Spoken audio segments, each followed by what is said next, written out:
Thank you for joining us. I'm Felicity Ezewike.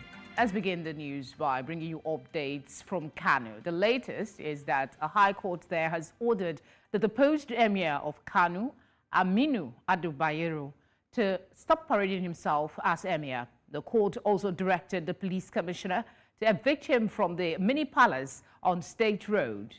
The court, presided over by Justice Amina Adamu Aliyu, gave the order on Monday. Similarly, the order restrained Alhaji Nasiru Ado Bayero, Ibrahim Abubakar II, Kabiru Muhammad Inuwa, and Alhaji Aliyu Ibrahim Gaya from parading themselves as Emir of Bichi, Gaya, Rano, and Karaye.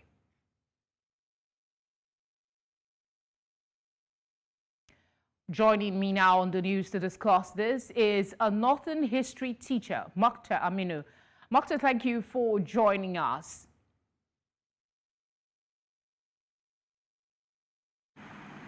Okay, I just wanted to confirm that you can hear me. We have another court ruling on this matter, this time directing the Commissioner of Police in the state to evict the deposed Emir.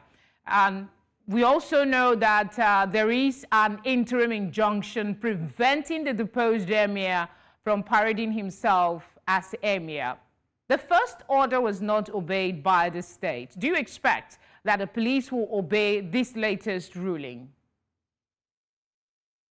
Actually, I'm not a lawyer, but in my understanding, I know rule of law must be respected.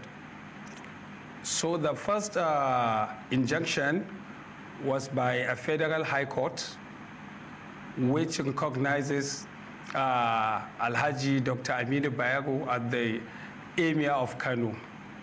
And the court asks for status quo. So actually, recently, we heard about the second one. So I don't know. So for the government, first of all, has to obey the first order because it was issued by our court of law. And in this 21st century, I think we have to abide by, we have to respect rule of law in the 21st century. Yeah. All right, the dethroned Emir and the reinstated Emir both held court in different palaces. For the first time in the history of the state, there seem to be two reigning Emirs in Kano. Is that an accurate description of the situation? And what does this mean, or rather the implications for the Kano Emirate? Now we have to, because to avoid contempt, we have to wait for the court to act, because Nigeria itself is under rule of law, and rule of law has to be respected, as I said earlier. So Alhaji Aminu Ado Bayero is the present Emir, and the first injunction recognizes him as the Emir. So actually now is the issue of two palaces. So we have to look back at the emirate system or the kingship system before the emirate system, because the kingship system was introduced in Nigeria for more than 1,000 years, while the emirship system was introduced for more than 200 years, 1804 in the 19th century. So actually, where the Emir resides becomes the palace, because the Emir, the Emirship is all about the Emir, not palace. It doesn't matter whether an Emir is in the palace or outside palace.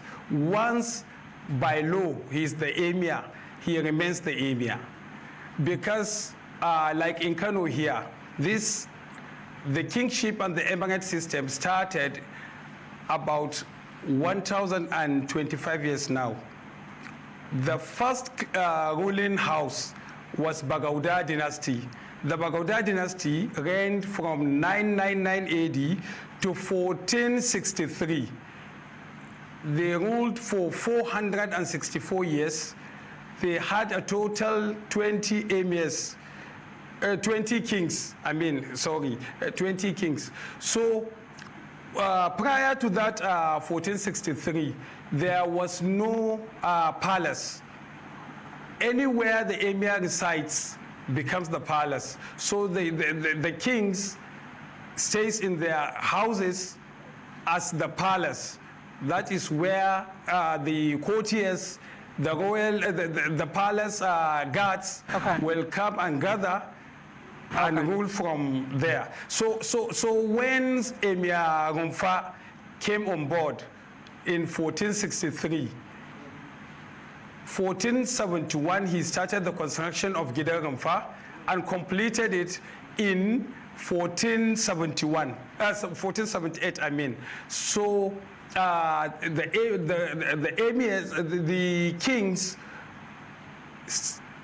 spent 479 years without palace system. So it was introduced. So what I'm trying to, what you're saying basically is that it doesn't matter the structure where the meetings hold. It is where the emir is. That's where the palace is. But you found a way not to answer the question whether we now have two emirs in Kano. Would you want to attempt a response to that?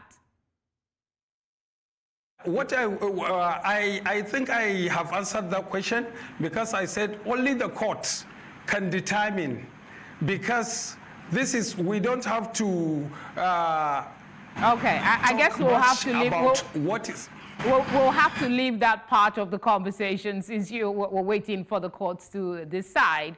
But we can talk about the fact that a former presidential candidate of the PDP in the last election, Atiku Abubakar, has accused the federal government of backing the deposed emir's return as an attempt, according to him, to destabilize Kano, and he says this will be resisted. My question would be, was his call maybe a bit premature, or is it a fair warning that we should heed? I beg your pardon, please? Okay, I'm asking about, did you hear that the former presidential candidate of the PDP, Atiku Abubakar, has reacted to the crisis in Kano? Yeah, I heard it. Okay, so basically what I'm asking is your reaction. Do you think his attack on the federal government is proactive, or it's too early? Actually, it's too early to attack the federal government.